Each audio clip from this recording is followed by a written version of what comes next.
Seorang suami tewas di pangkuan istrinya saat sedang beristirahat di depan sebuah minimarket di Semarang hendak mengurus BPJS Kesehatan. Korban IM, 50, menghembuskan nafas terakhir di pangkuan istri dengan disaksikan anak laki-lakinya yang masih berusia 3 tahun.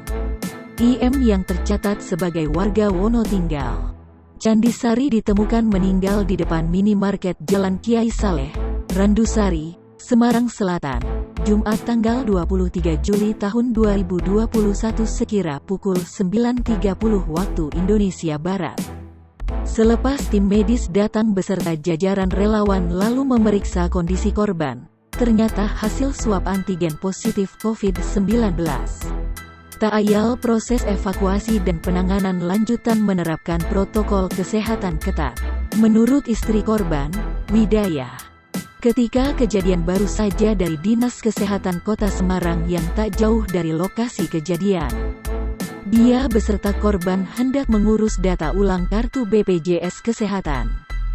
Rencananya kartu tersebut akan digunakan untuk memeriksakan diri ke Rumah Sakit Lusahari, Senin tanggal 26 Juli tahun 2021.